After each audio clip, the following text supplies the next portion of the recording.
entrevista con Sarmiento. Conversaciones cara a cara con los principales personajes de la noticia.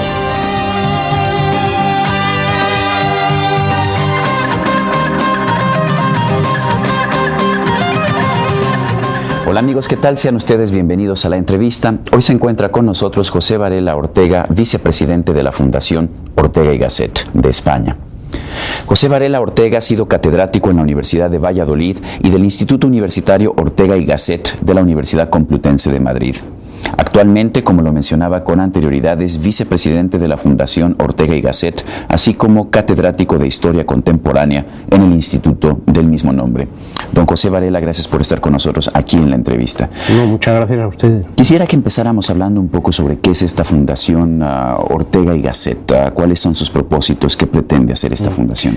Bueno, la Fundación es una institución muy modesta y reducida, pero que desde sus orígenes a mediados de los años 70, la segunda mitad de los años 70, tuvo siempre una proyección internacional, una presencia mexicana, muy desde sus orígenes, argentina también, española, de amigos ingleses, gentes académicas de mi generación, que en esos años éramos más jóvenes de lo que se puede ver hoy, que coincidimos en universidades de Estados Unidos y de Inglaterra, y que decidimos hacer una institución que llevara ese nombre, que recogiera la herencia intelectual orteguiana y que de algún modo intentara representarse un Ortega vivo, un hombre de vastos intereses, muy amplios intereses.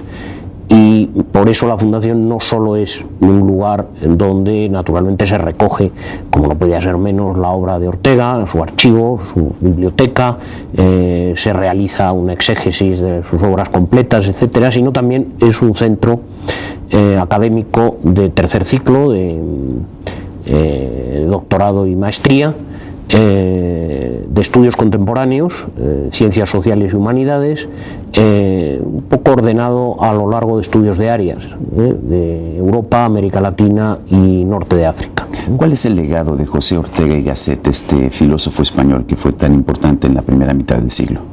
¿Legado en qué sentido? Legado intelectual. Bueno, como filósofo que desaparece a mitad de los años 50, pasa por muy diversas etapas, ¿no? Un hombre de gran presencia en la vida intelectual europea, no solo española, y también americana, por cierto, ¿no? En los años posteriores a la Primera Guerra Mundial, digamos en la Europa de entreguerras. Luego me atrevería a decir quizá que su pensamiento pasa por un momento de cierto eclipse, salvo curiosamente en Estados Unidos, pero en Europa, sobre todo en Alemania, que es donde tenía más influencia, posteriormente a la Segunda Guerra Mundial, con el auge, digamos, del pensamiento marxista, pasa a un cierto declive, y curiosamente ahora, cual me parece significativo dado el contexto liberal, etcétera, y global, internacional y abierto, es otra vez un autor enormemente leído. ¿Es Ortega un pensador liberal? Bueno, sí, eso me parece que es una de sus características, ¿no? En la parte política. Entendámonos, no es un político, ni siquiera es un pensador dedicado a filosofía política, es uno de los digamos, creadores del racioitalismo y de la filosofía historicista, pero del hombre como ser histórico.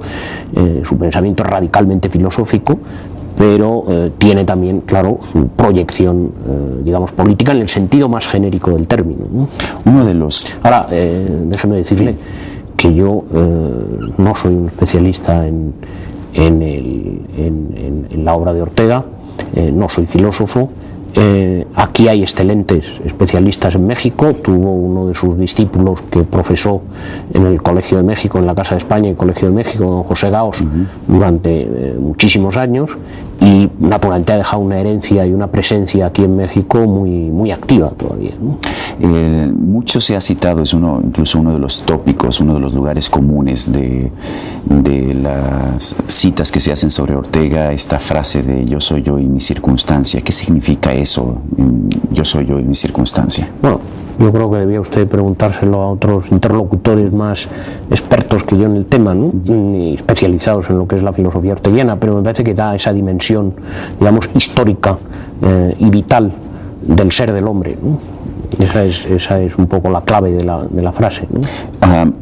La democracia, el proceso de transición de España a la democracia ha sido utilizado con mucha frecuencia como punto de referencia para los procesos de transformación política que estamos viviendo en México y en otros países de Latinoamérica. ¿Cuáles son las características, cuáles son las circunstancias que determinan este proceso de transición de España a la democracia? Bueno, a mí las comparaciones me parecen difíciles, ¿no? Y a veces sacadas un poco de contexto histórico y también de contexto social, económico y geográfico, ¿no? Recuerdo que a mí me cogió en Japón la caída del muro de Berlín, ¿no? Y inmediatamente me preguntaron, bueno, esto de Europa del Este va a experimentar un proceso de transición semejante o no al de España, ¿no? Y me apresuré a contestar que me parecía que era un contexto y una situación muy diferente, ¿no? Que no podían compararse ambos procesos, ¿no? La transición en términos no biológicos de la vida del general Franco, sino en términos sociales y económicos, realmente empezó en España en los años 50, ¿no? O sea, mucho antes de eso. En los años 50. Yo me atrevería a decir que la sociedad española era una sociedad con una prosperidad, bueno, relativamente satisfactoria, ¿no? Una sociedad urbana, es decir, con todas las características que los sociólogos atribuyen a una sociedad desarrollada, ¿no? Índice de alfabetización, urbanización, industrialización, tasa de cobertura de las exportaciones, es decir, la proporción, digamos, en relación al PIB de exportaciones e importaciones, etcétera, etcétera. Todos los datos que se toman como digamos, de moneda de intercambio común por los sociólogos para definir ese tipo de sociedades estaban dadas en España en el año 75, o en otras palabras, había libertades o una sociedad civil desarrollada antes de tener libertades políticas, ¿no? Por lo tanto, a mí me parece que los términos de comparación son difíciles. Por otro lado, España tenía una herencia traumática, caimita, de la guerra civil, y estaba muy presente, me parece, en las mentes de todos, electores y también padres fundadores de esa transición, ¿no? Eso no ocurre en otros países latinoamericanos. Me parece, quizá no sea el momento más oportuno de decirlo, pero me parece que el proceso latinoamericano más similar, sin ser igual, ni mucho menos, ¿no? Con características también muy peculiares, es el de Chile, ¿no? Ahí sí me parece que se parece algo más, con una diferencia fundamental, ¿no?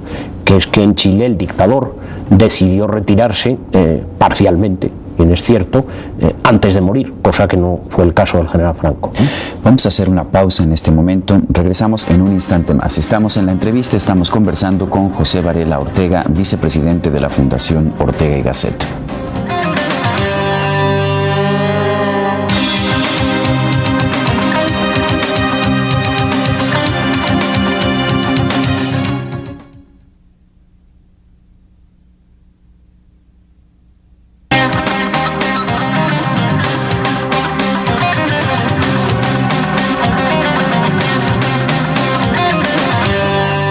Continuamos en la entrevista, estamos conversando con José Varela Ortega, vicepresidente de la Fundación Ortega y Gasset de España. Estábamos hablando de Chile hace un momento, el arresto en Londres, en el Reino Unido, del ex dictador chileno Augusto Pinochet, a instancias de una acción judicial emprendida por el juez español Baltasar Garzón, ha generado una gran controversia en España, en Europa, en el resto de Europa, en Latinoamérica.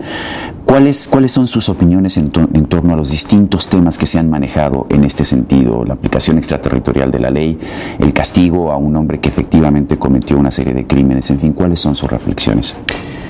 Bueno,